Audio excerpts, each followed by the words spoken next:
प्रथम BBA, BCA, BMM, BMS हा अभ्यासक्रम शैक्षणिक वर्ष 24-25 मध्ये या अभ्यासक्रमास राज्य शासनाने व्यावसायिक अभ्यासक्रम म्हणून प्रथमतःच मान्यता दिली. त्या अनुषंगाने राज्य सामायिक प्रवेश परीक्षा कक्षाने पहिली एक सामायिक प्रवेश परीक्षा ज्याला आपण CET म्हणतो ती CET आयोजित केली होती. सदर सामायिक प्रवेश परीक्षेला साधारण 56,000 उमेदवारांनी अर्ज नोंदणी केली होती आणि त्यापैकी एक 42,000 उमेदवारांनी सामायिक प्रवेश परीक्षा दिली होती. सदर परीक्षेचा निकाल राज्य CET कक्षाच्या वतीने घोषित करण्यात आला. तदनंतर या अभ्यासक्रमाबाबत उमेदवारांमध्ये, संस्थांमध्ये, पालकांमध्ये काही प्रमाणामध्ये अनभिज्ञता होती. त्यांना व्यवस्थित रीतीने या अभ्यासक्रमाची माहिती नव्हती.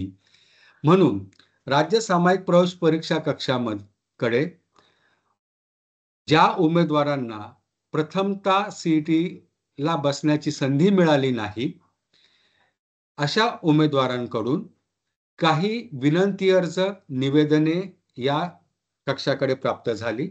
त्याचप्रमाणे काही संस्थांकडून सुद्धा राज्य सामायिक प्रवेश परीक्षा कक्षाकडे त्याचप्रमाणे शासनाकडे विनंती अर्ज प्राप्त झाले होते. त्या अनुषंगाने विद्यार्थ्यांच्या शैक्षणिक हिताचा विचार करून महाराष्ट्र शासनाने त्या अनुषंगाने घेतलेल्या निर्णयाच्या अधीन राहून राज्य सामायिक प्रवेश परीक्षा कक्षाने अतिरिक्त सामायिक प्रवेश परीक्षेचं आयोजन केलं. सदर परीक्षेला साधारण 42,000 उमेदवार उपस्थित होते व सदर परीक्षेचा निकाल 28 तारखेला घोषित करण्यात आला. तदनंतर केंद्रीभूत प्रवेश प्रक्रिया तातडीने सुरू करण्याच्या अनुषंगाने आपण 31 तारखेपासून ऑनलाईन पद्धतीने उमेदवारांकडून अर्ज नोंदणी प्रक्रिया सुरू केली. सर्वप्रथम या अभ्यासक्रमाच्या अनुषंगाने मला आपल्याला काही गोष्टींबाबत माहिती आपल्यापर्यंत पोहोचवायची आहे. सर्वप्रथम की हा अभ्यासक्रम जो आहे या अभ्यासक्रमास महाराष्ट्र शासनाने प्रथमतःच व्यावसायिक अभ्यासक्रम म्हणून घोषित केलेला आहे आणि या अभ्यासक्रमाच्या जी आपल्याला प्रवेश प्रक्रिया राबवायची आहे त्या अनुषंगाने या कार्यालयाने या अभ्यासक्रमाच्या वेबसाईटवर होम पेजवर माहिती पुस्तिका ज्याला आपण information brochure for admission to UG and PG courses 2024 हे पब्लिक डोमेन मध्ये उमेदवारांच्या, पालकांच्या व हा अभ्यासक्रम राबवणाऱ्या संस्थांमधील प्रतिनिधींच्या रादर सर्व त्या including principal up to the admission committee मधले टीम मेंबर्स आहेत या सर्वांकरता ही माहिती पुस्तिका उपलब्ध करून देण्यात आलेली आहे. नंबर 2 की या अभ्यासक्रमाच्या प्रवेश प्रक्रियेचं जे वेळापत्रक आहे सदर प्रवेश प्रक्रियेचं वेळापत्रक जे आहे ते राज्य सामायिक प्रवेश परीक्षा कक्षाच्या संकेतस्थळावर पब्लिक डोमेन मध्ये प्रसिद्ध करण्यात आलेला आहे. हे 2 घटक अतिशय महत्त्वाचे आहेत. नंबर 1 की ज्याला आपण ऍक्टिव्हिटी शेड्यूल म्हणतो की ज्याच्यामध्ये ऑनलाईन पद्धतीने उमेदवार कोणत्या दिनांकापासून कोणत्या दिनांकापर्यंत अर्ज करू शकतात तो कालावधी नमूद केलेला आहे. तदनंतर कोणत्या दिनांकापासून कोणत्या दिनांकापर्यंत उमेदवाराने भरलेल्या फॉर्म सोबत जी प्रमाणपत्र स्कॅन करून अपलोड केलेली आहेत त्या प्रमाणपत्रांची पडताळणी करण्यात येणार आहे याबाबतचा कालावधी नमूद केलेला आहे. तदनंतर या कार्यालयातर्फे अंतरिम गुणवत्ता यादी ज्याला आपण प्रोव्हिजनल मेरिट लिस्ट म्हणतो ती उमेदवार, पालक व संस्थांच्या माहिती करता या कार्यालयाच्या अधिकृत संकेतस्थळावर प्रसिद्ध करण्यात आलेली होती. ही प्रोव्हिजनल मेरिट लिस्ट प्रसिद्ध करण्यापाठीमागचा उद्देश असा आहे की अर्ज केलेल्या उमेदवारांनी प्रोव्हिजनल मेरिट लिस्ट पहावी, ज्याच्यामध्ये आपलं नाव, नावाचं स्पेलिंग, आपण दिलेली सामायिक प्रवेश परीक्षा, सामायिक प्रवेश परीक्षेचा स्कोर की जो पर्सेंटाइल फॉर्म मध्ये आपण पब्लिश केलेला आहे, इयत्ता 10वीचे गुण, इयत्ता 12वीचे गुण इफ ऍप्लिकेबल, ज्या प्रवर्गामधून आपण अर्ज केलेला आहे त्या प्रवर्गाबाबतची माहिती, हे सगळे जे पॅरामीटर्स आहेत, whether candidate is belong to minority, persons with disability, orphan, reserve category इत्यादी बाबतची प्रत्येक उमेदवाराची माहिती आपण प्रोव्हिजनल मेरिट लिस्ट मध्ये पब्लिश केलेली होती. आणि उमेदवारांनी ही प्रोव्हिजनल मेरिट लिस्ट बघण्यापाठीमागचा उद्देश हा आहे की माझ्या नावासमोर जी माहिती दाखवण्यात आलेली आहे त्याच्यामध्ये कोणत्याही प्रकारची त्रुटी नाही ना, ह्याची खातरजमा करून घेणं. जर त्या माहितीमध्ये नावाच्या स्पेलिंग मध्ये काही त्रुटी असेल, गुणांमध्ये काही त्रुटी असेल किंवा कोणत्याही प्रकारची जर काही त्रुटी राहून गेली असेल, तर सदर त्रुटीचं निराकरण करण्याकरता आपण उमेदवारांना 3 दिवसांचा कालावधी दिला होता, ज्याला आपण ग्रीव्हन्स पिरियड म्हणतो. या कालावधीमध्ये उमेदवारांनी त्या त्रुटीच्या अनुषंगाने मूळ प्रमाणपत्र पुन्हा स्कॅन करून अपलोड करणं आणि स्क्रुटिनी कमिटीने त्या अनुषंगाने योग्य ती कार्यवाही करणं हे अपेक्षित असतं. ही प्रक्रिया राबवण्यापाठीमागचा उद्देश असा आहे की ह्या अचूक माहितीचा उपयोग करून आपण अंतिम गुणवत्ता यादी, ज्याला आपण फायनल मेरिट लिस्ट म्हणतो, ही पब्लिश करत असतो. फायनल मेरिट लिस्ट पब्लिश केल्यानंतर त्यामध्ये कोणत्याही प्रकारचा बदल करण्यात येत नाही. आपण सर्वांनी जर वेबसाईटला नियमितपणे व्हिजिट केलं असेल तर आपल्याला ही गोष्ट प्रामुख्याने एक गोष्ट लक्षात आली असेल की आपण प्रोव्हिजनल मेरिट लिस्ट व्यतिरिक्त जे उमेदवार, ज्या उमेदवारांची नावं प्रोव्हिजनल मेरिट लिस्ट मध्ये इन्क्लूड करण्यात आलेली नव्हती, अशा उमेदवारांची यादी सुद्धा संकेतस्थळावर पब्लिश केलेली होती की ज्याच्यामध्ये उमेदवाराचा ऍप्लिकेशन आयडी, उमेदवाराचं नाव आणि रिझन्स म्हणजे कोणत्या कारणामुळे त्याचा अंतर्भाव प्रोव्हिजनल मेरिट लिस्ट मध्ये केला गेलेला नाही, ते रिझन्स सुद्धा तिथे आपण पब्लिश केलेले होते. हे करण्यापाठीमागचा उद्देश असा होता की उमेदवारांनी त्या त्रुटींची पूर्तता करावी की जेणेकरून त्या उमेदवारांचा अंतर्भाव फायनल मेरिट लिस्ट मध्ये करता येईल. ही संधी सुद्धा आपण आपल्या बाजूने सीईटी कक्षाच्या वतीने उमेदवारांना दिलेली होती. नॉट ओनली दिस, हे सगळं करत असताना आपल्या सर्वांना कल्पना आहे की कम्युनिकेशन हा एक अतिशय महत्त्वाचा दुवा असतो. ह्याच्यामध्ये उमेदवारांपर्यंत राज्य सामायिक प्रवेश परीक्षा कक्षाच्या वतीने वेळोवेळी जे निर्णय घेतले जातात, वेळोवेळी ज्या सूचना निर्गमित होतात, कालावधीबाबतची असेल तर या सूचना उमेदवाराने जो मोबाईल रजिस्टर्ड केलेला आहे त्याचं आपण ऑथेंटिकेशन करून घेतलेलं आहे, त्या रजिस्टर्ड मोबाईलवर सर्व उमेदवारांना आपण वेळोवेळी SMS द्वारे सूचना उपलब्ध करून दिलेल्या आहेत, पाठवलेल्या आहेत. काही उमेदवारांनी त्या सूचनांचं पालन करून योग्य तो रिस्पॉन्स सुद्धा दिलेला आहे.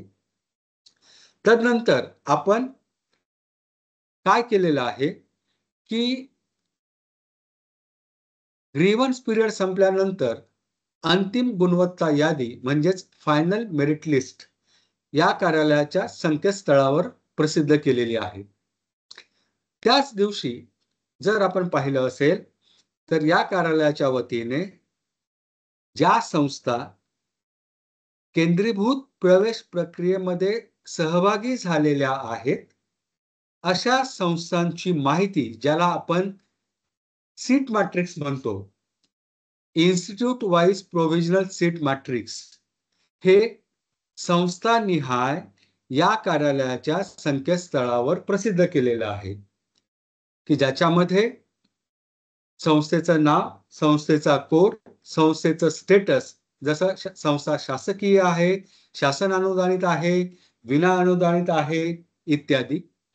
आणि संस्थेमध्ये प्रवेश क्षमता किती आहे, त्याच्यापैकी कॅप प्रोसेसमध्ये किती प्रवेश क्षमता आहे, इन्स्टिट्यूट लेव्हल कोटा किती आहे, ऑल इंडिया कॅन्डिडेचर कोटा किती आहे, याच्या सोबतच जी प्रवेश क्षमता कॅप प्रोसेसमध्ये आहे, तिथे महाराष्ट्र शासनाने दिलेल्या रिझर्वेशन पॉलिसीच्या अनुषंगाने ओपन कॅटेगरी करता किती जागा आहेत, ओबीसी कॅटेगरी करता किती जागा आहेत व इतर प्रवर्गांकरता किती जागा आहेत, मग ते एससीबीसी असेल, VJ, DT, NT1, NT2, NT3 इत्यादी याबाबतची माहिती आपण या सीट मॅट्रिक्स मध्ये संस्थानिहाय पब्लिश केलेली आहे व सदर माहिती आजही आपल्याला संकेतस्थळावर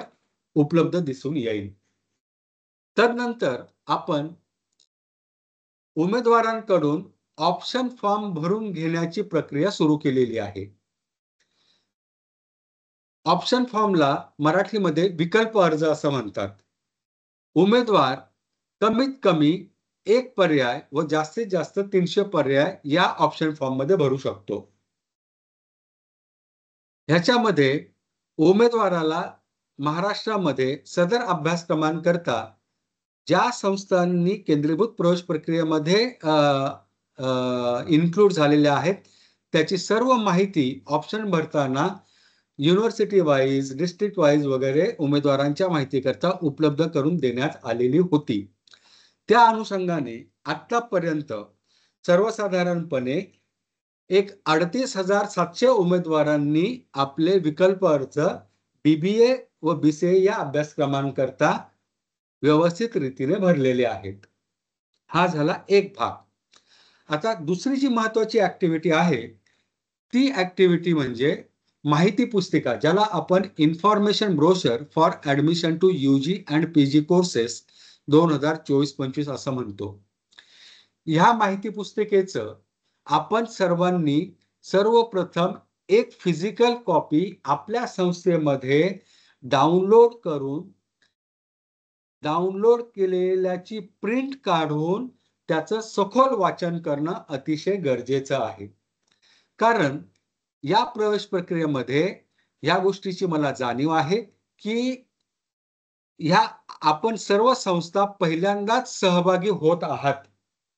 त्यामुळे ही प्रवेश प्रक्रिया कशा प्रकारे राबवण्यात येईल, त्याच्यामध्ये विद्यार्थ्यांना ऍडमिशन कशा प्रकारे मिळेल, उमेदवार संस्थेमध्ये आल्यानंतर त्यांची प्रवेश प्रक्रिया कशा प्रकारे पूर्ण करून घ्यावयाची आहे, त्याच्यामध्ये कोणत्या प्रकारचे टप्पे आहेत, याबाबतची माहिती आपल्याला देणं अतिशय आवश्यक आहे. याचं कारण असं की संस्थेच्या वतीनं त्याचप्रमाणे राज्य सीईटी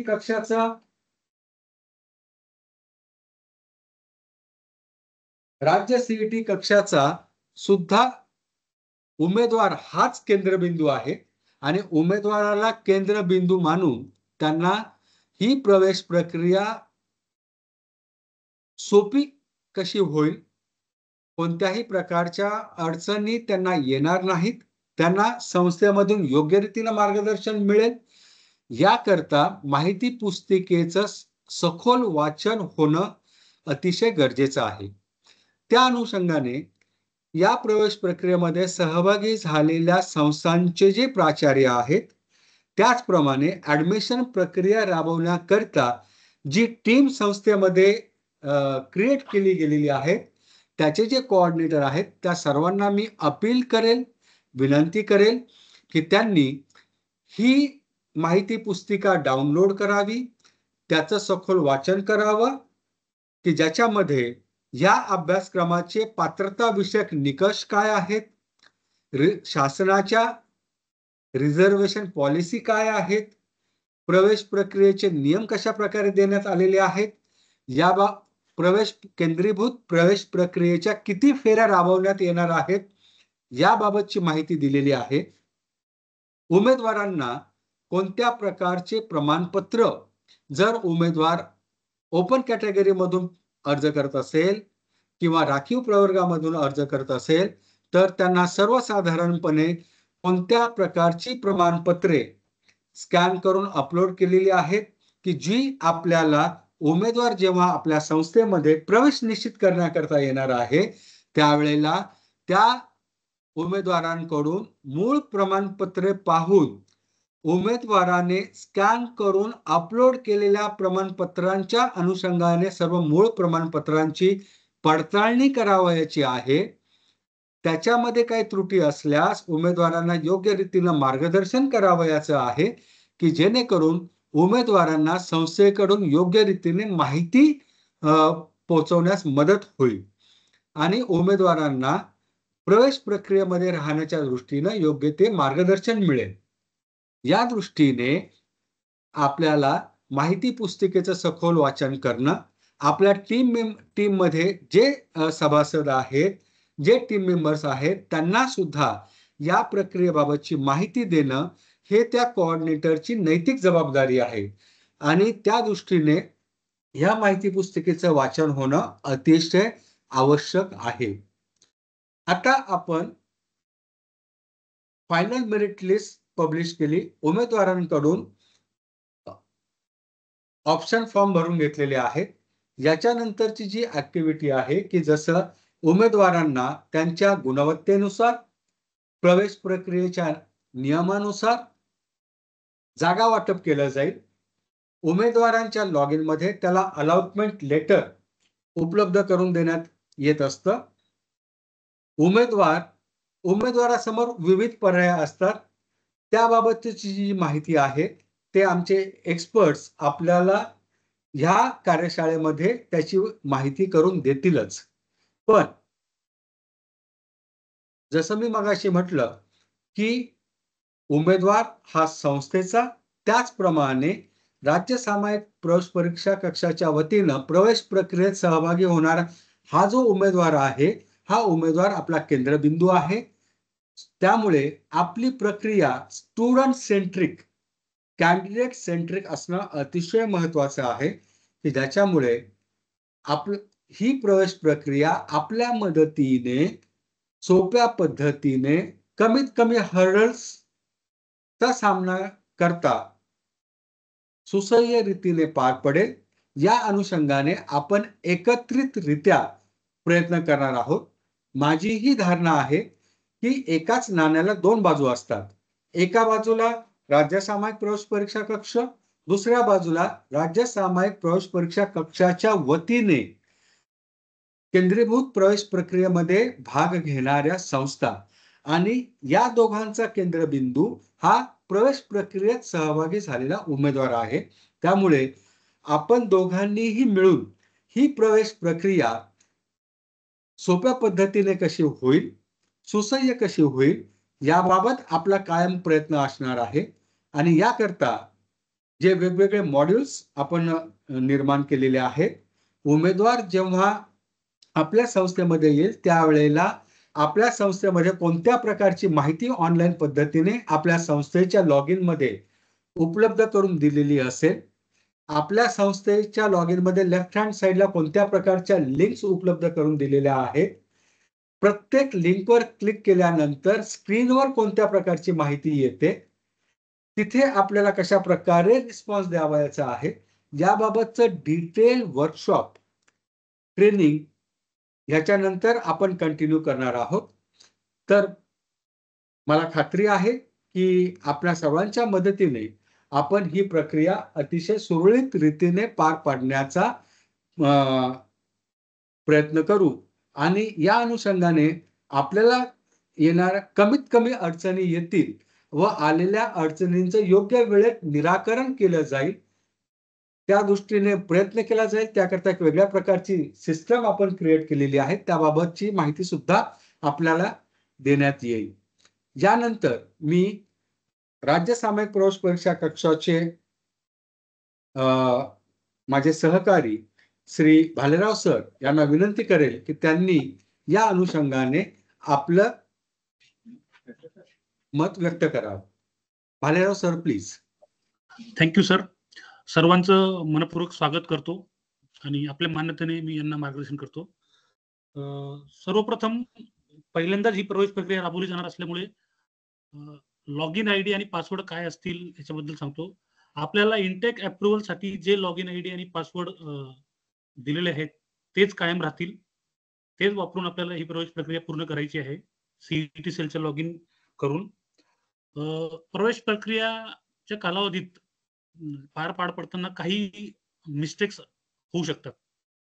जास्तीत जास्त मिस्टेक्स आपल्याला अव्हॉइड करायचे आहेत. कारण की मुलांनी खूप वाट बघितलेली आहे BBA, BCAच्या BMS ॲडमिशनसाठी. तर कमीत कमी मिस्टेक्स व्हायला पाहिजे किंवा मिस्टेक होऊच नये. त्यासाठी प्रत्येक इन्स्टिट्यूटला जो लॉग इन दिलेला असेल त्याच्यातून मेसेज बॉक्समधून मेसेज करायचे. वेळोवेळी ते आपल्या मेसेजला रिप्लाय भेटेल. आपल्याला जो काही नंबर, कॉन्टॅक्ट नंबर दिलेला असेल त्याच्यावर आपल्याला रिप्लाय भेटतील. तसेच विद्यार्थी जेव्हा आपण संस्थेत ॲडमिट करून घेणार आहेत, त्यावेळेस त्याचं डॉक्युमेंट व्यवस्थित व्हेरिफाय करणं फार गरजेचं आहे. कारण की ह्या स्टेजला डॉक्युमेंट व्हेरिफाय केल्यानंतर अजून 2 किंवा 3 स्टेजेसला प्रत्येक डॉक्युमेंट व्हेरिफाय होतं. जर एखादा विद्यार्थी चुकीने जर पुढे इन झाला, तर त्याचं नुकसान होऊ शकतं. म्हणून कोणत्याही विद्यार्थ्याचे डॉक्युमेंट बघताना नॉर्मली काही डॉक्युमेंटमध्ये चुका होऊ शकतात. जसं काही non creamy layer certificate. Non creamy layer सर्टिफिकेटवर व्हॅलिडिटी लिहिलेली असते. ती व्हॅलिड असली पाहिजे. तसंच PWD सर्टिफिकेट, दिव्यांग विद्यार्थ्यांचे काही सर्टिफिकेट असतात त्याला परमनंट नेचरमध्ये असले पाहिजेत. जे शासनाची नियमावलीप्रमाणे असले पाहिजेत. तसेच एखादा विद्यार्थी चुकीच्या डॉक्युमेंटमुळे त्याला ऍडमिट होऊ नये हे प्रयत्न करायचे. ऍटलीस्ट त्याला दुसरी तरी काहीतरी अपॉर्च्युनिटी भेटेल. नाहीतर तो ऍडमिट झाल्यानंतर त्या लेटर स्टेजला 2 महिन्यानंतर किंवा 3 महिन्यानंतर डॉक्युमेंट आणखी परत रिजनल ऑफिसला व्हेरीफाय होतील. त्यावेळेस जर काही चूक आढळली तर त्याचं तेवढा वेळ सुद्धा वाया जाऊ शकतो आणि त्याच्याकडे कोणतेही ऑप्शन्स उपलब्ध राहणार नाही. त्याच प्रकारे अजून एक मुद्दा मला प्रखर मांडावासा वाटतो, की जो विद्यार्थ्याने पहिला ऑप्शन लागलेला असतो त्याला, फर्स्ट चॉईसच त्याला भेटलेलं असतं, ते ऑटो फ्रीज असतं आणि ऑटो फ्रीज झाल्यावर त्याला त्या इन्स्टिट्यूटला रिपोर्ट करावंच लागतं. जर अशा विद्यार्थ्याने त्या इन्स्टिट्यूटला रिपोर्ट नाही केलं तर तो प्रवेश प्रक्रियेतून बाहेर जाण्याची शक्यता आहे. म्हणून जे आपली टेक्निकल टीम आहे तुम्हाला लॉग इन मध्ये विद्यार्थ्यांचे कॉन्टॅक्ट नंबर सुद्धा प्रोव्हाइड करणार आहेत. ज्या वेळेस आपली अलॉटमेंट झालेली असेल त्याच वेळेस आपण विद्यार्थ्यांना कॉन्टॅक्ट करून लवकरात लवकर इन्स्टिट्यूटला ऍडमिट करून घेण्याचा प्रयत्न करायचा. आपली जी ऍक्टिव्हिटी आहे ऍडमिशन शेड्यूलची ती 3 दिवसाची असते इन्स्टिट्यूट रिपोर्टिंगची. तर शक्यतो विद्यार्थी पहिल्या दिवशी आला तर सगळ्यात चांगलं असेल असं मला वाटतं, की त्याच्याकडे काही डॉक्युमेंट नसले, तो लास्ट स्टेजला आला, शेवटच्या दिवशी 5 वाजता आला, तर त्या डॉक्युमेंटचे तो वेळेवर अवेलेबल करू शकत नाही. म्हणजे नॉर्मली विद्यार्थी पहिल्या दिवशी येईल असंच प्रयत्न करा, जेणेकरून त्या विद्यार्थ्याकडे काही डॉक्युमेंट नसेल किंवा फीचे पैसे नसतील, म्हणजे तो प्रॉब्लेम सॉल्व्ह करू शकतो. लेटर स्टेजला आलेला माणूस शेवटच्या दिवशी, तिसऱ्या दिवशी आलेला व्यक्ती ऐन वेळेस आणि येणारा प्रॉब्लेम सॉल्व्ह करू शकत नाही. त्याचप्रमाणे एखाद्या विद्यार्थ्याकडे TFWS सीट जर अलॉट झालं असेल तर त्याचा उत्पन्न दाखला व्यवस्थित व्हेरीफाय करून घ्या. विद्यार्थ्यांना कॉम्पिटंट ऑथॉरिटीने दिलेला उत्पन्नाचा दाखलाच आपण इलिजिबल ठरतो. काही विद्यार्थी त्यांचं इन्कम असेल सर्टिफिकेट लावतात, काही विद्यार्थी फॉर्म नंबर 16 लावतात, काही काहीतरी त्यांच्या पालकांच्या सॅलरी स्लिप लावतात. तर तहसीलदारांनी किंवा कॉम्पिटंट ऑथॉरिटीने दिलेला उत्पन्नाचा दाखलाच त्याला इलिजिबल आहे. तसंच इकॉनॉमिकली विकर सेक्शनचे विद्यार्थी आहेत त्यांचे पण व्हॅलिड डॉक्युमेंट असणं फार गरजेचं आहे. आम्ही रँडमली सगळे चेक केलेले आहेत तरी सुद्धा एखादा विद्यार्थी चुकीच्या डॉक्युमेंटमुळे इन होऊ शकतो. सेंट्रलचं EWS सर्टिफिकेट घेऊन तो सिस्टीम मध्ये येऊ शकतो. ही सुद्धा काळजी घ्यायची. जो आपण प्रोफॉर्मा दिलेला आहे आपल्या ब्राउचर मध्ये, तो प्रोफॉर्मा वाईज सर्टिफिकेट त्याच्याकडे असणं गरजेचं आहे. तसेच ज्या काही रिझर्व्ह कॅटेगरी आहेत त्या महाराष्ट्र गव्हर्नमेंटने दिलेलं सर्टिफिकेट त्यांच्याकडे असलं पाहिजे आणि ते महाराष्ट्रातले असले पाहिजे. नाहीतर बाहेरील राज्यातील जर त्यांच्याकडे कॅटेगरीचं सर्टिफिकेट असेल तर त्याला ऍडमिशन प्रोसेसमध्ये तो राहू शकत नाही. महाराष्ट्र गव्हर्नमेंटने दिलेलं सर्टिफिकेटच त्याला गरजेचं आहे. त्याचप्रमाणे विद्यार्थी जेव्हा आपल्याकडे येईल तर त्याला प्रॉपर मार्गदर्शन असणं फार गरजेचं आहे. तो पहिल्यांदाच येणार आहे आणि सर्व स्ट्रीमचे विद्यार्थी या सेक्टरमध्ये असल्यामुळे आर्ट्स, सायन्स, कॉमर्स असल्यामुळे जर एखाद्या वेळेस विद्यार्थ्याचा मोबाईल हरवला किंवा त्याला OTP येत नसेल तर तसंच त्याला क्विकली रिक्वेस्ट पाठवायला सांगा त्याच्या लॉग इन मधून, तर आपण अल्टरनेटिव्ह त्याचा मोबाईल नंबर चेंज करून देऊ शकतो तात्पुरता. आणि एक विशेष बाब सांगायचं म्हटलं तर सर्व ऍडमिशन ऍक्टिव्हिटी ह्या ऑल वीकडेजला सुद्धा चालू असतील, एक्सेप्ट 2 ऑक्टोबर महात्मा गांधी जयंती सोडून. सॅटर्डे संडे सुद्धा आपल्या ऍक्टिव्हिटी चालू राहतील. आता आपली जी टेक्निकल टीम आहे, श्री अभंग सर, श्री जोशी सर, हे आपल्याला डिटेल ऍक्च्युअल एक्झिक्युशन कसं होणार आहे, लॉग इन केल्यानंतर विद्यार्थी कसा ऍडमिट होईल, त्याचे डॉक्युमेंट कसे व्हेरीफाय करून घ्यायचे, ते सगळं डिटेल्स आपल्याला तांत्रिक टीम सांगणार आहे. तरी सारांश सर, काही विषय राहिले असतील ते पण तुम्ही आणखी डिस्कस करून घ्या व्यवस्थित. ओके सुरू करू. लोंढे सरांना बोलायचं आहे. Ganesh sir, Londhe sir. नमस्कार. आत्ताच प्राध्यापक भालराव सरांनी आपल्याला व्यवस्थित रीतीने प्रमाणपत्रांच्या अनुषंगाने त्याचं महत्त्व विशद केलेलं आहे. मी पुन्हा एकदा जसं प्रमाणपत्रांच्या बाबतीमध्येच आपल्याला सांगू इच्छितो की सर्वसाधारणपणे उमेदवारांकडे इयत्ता 10वीची गुणपत्रिका, इयत्ता 12वीची गुणपत्रिका, सीईटीचं स्कोर कार्ड, MST सीईटीचं की या कार्यालयातर्फे जी सामायिक प्रवेश परीक्षा घेण्यात आलेली होती त्या b.bba/bca/bmm/bms या 2024 या सामायिक प्रवेश परीक्षेचं स्कोर कार्ड, त्याचप्रमाणे कॉलेज सोडल्याचा दाखला, ज्युनियर कॉलेज लिव्हिंग सर्टिफिकेट, त्याचप्रमाणे काही उमेदवार बर्थ सर्टिफिकेट असेल, काही उमेदवारांचं certificate of age, nationality and domicile हे प्रमाणपत्र असू शकेल. जे उमेदवार राखीव प्रवर्गामधून अर्ज करतील, ज्याला आपण रिझर्व्ह कॅटेगरीज म्हणतो, ह्याच्यामध्ये ACBC आणि OBC उमेदवारांकरता जात प्रमाणपत्र, जात वैधता प्रमाणपत्र, त्याचप्रमाणे नॉन क्रिमिनल सर्टिफिकेट ही 3 प्रमाणपत्र अतिशय महत्वाची आणि आवश्यक आहेत. यामध्ये काही उमेदवारांनी जात वैधता प्रमाणपत्र व नॉन क्रिमिनल प्रमाणपत्र मिळवण्याकरता अर्ज केलेला असेल व त्या अर्जाची रिसिप्ट स्कॅन करून अपलोड केलेली असेल, तरी सुद्धा हे उमेदवार प्रवेश प्रक्रियेमध्ये भाग घेण्याकरता पात्र ठरतात. अशा उमेदवारांना मूळ प्रमाणपत्र सादर करण्याकरता एक ठराविक कालावधीची मुदत देण्यात आलेली आहे आणि त्या प्रकारची माहिती उमेदवारांच्या अलॉटमेंट लेटरवर, त्याचप्रमाणे आपल्या ऍक्टिव्हिटी शेड्यूलमध्ये नमूद करण्यात आलेली आहे. पुढे ज्या काही उमेदवारांनी आर्थिक दृष्ट्या दुर्बल घटक, ज्याला आपण इकॉनॉमिकली वीकर सेक्शन म्हणतो, या प्रवर्गामधून अर्ज केलेला असतो. जसं आता सरांनी सांगितलं की त्याच्यामध्ये 2 प्रकारचे फॉर्मॅट्स असतात. एक जो महाराष्ट्र शासनाने प्रमाणित करून दिलेला जो फॉर्मॅट आहे तो आपल्या माहिती पुस्तिकेमध्ये उपलब्ध करून दिलेला आहे. त्याचप्रमाणे उमेदवार जेव्हा ऑनलाईन पद्धतीने अर्ज करतात त्यामध्ये तिथे बाजूला लिंक उपलब्ध करून देण्यात आलेली होती. त्या लिंकवर सुद्धा हा फॉर्मॅट उपलब्ध करून देण्यात आलेला होता. त्यामुळे त्याच फॉर्मॅटमध्ये उमेदवारांनी EWS प्रमाणपत्र स्कॅन करून अपलोड करणं अपेक्षित होतं, ज्याची पडताळणी करण्यात आलेली आहे. तो फॉर्मॅट, त्याचा नमुना आपण एकदा काळजीपूर्वक पाहून घ्या, कारण त्याच्यामध्ये सामान्य प्रशासन विभागाचा GR नंबर तसेच वर्ष 2021 हे नमूद केलेलं आहे. त्यामुळे त्याच्यामध्ये मी आपल्याला सांगू इच्छितो की त्या फॉर्मॅटचं नाव आहे प्रोफॉर्मा व्ही, परिशिष्ट अ महाराष्ट्र शासन, की ज्याच्यामध्ये सामान्य प्रशासन विभाग शासन निर्णय क्रमांक दिनांक 31/5/2021 या दिनांकाचा सामान्य प्रशासन विभागाचा GR चा नंबर त्याच्यामध्ये नमूद केलेला आहे. तो फॉर्मॅट आपल्याला पाहावयाचा आहे की जो महाराष्ट्र शासनाने मंजूर केलेला असून आपल्या माहिती पुस्तिकेमध्ये पान क्रमांक 121 वर प्रसिद्ध करण्यात आलेला आहे.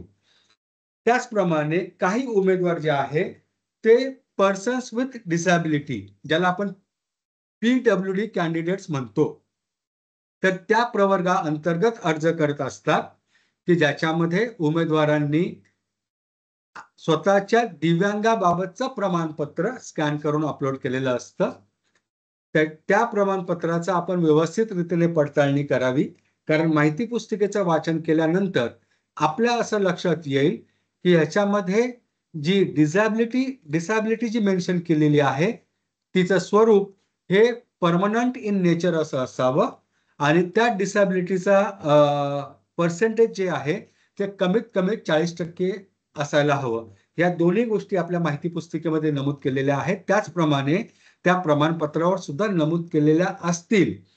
याची आपण प्रमाणपत्र पडताळणी करताना खातरजमा करून घ्यावी, खात्री करून घ्यावी.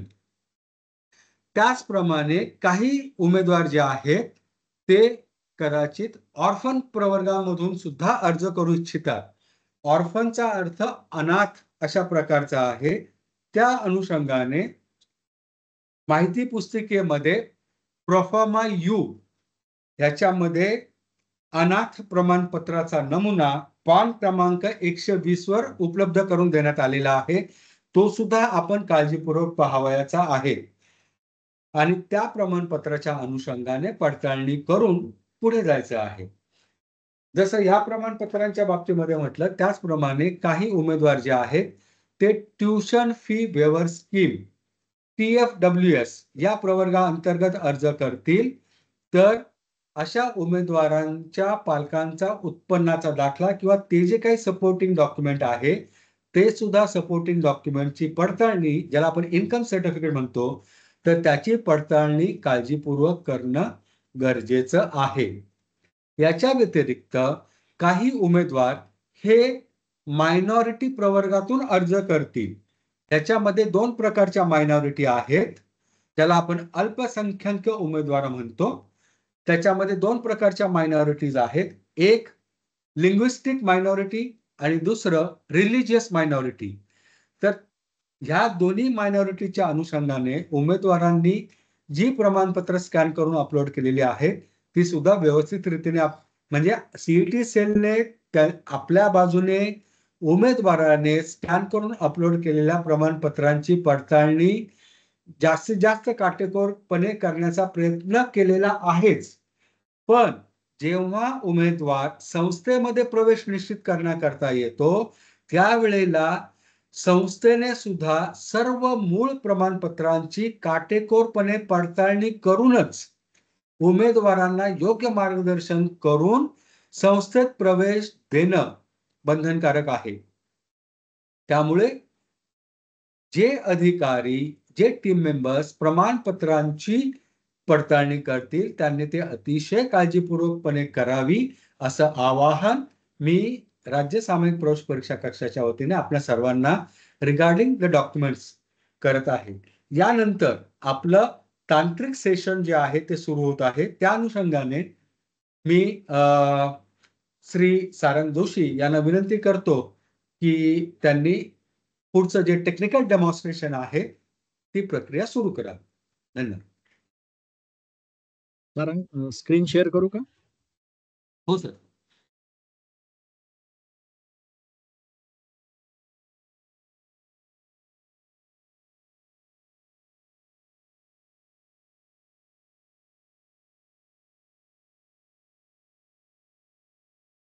सर्वांना प्रेझेंटेशन दिसतंय का?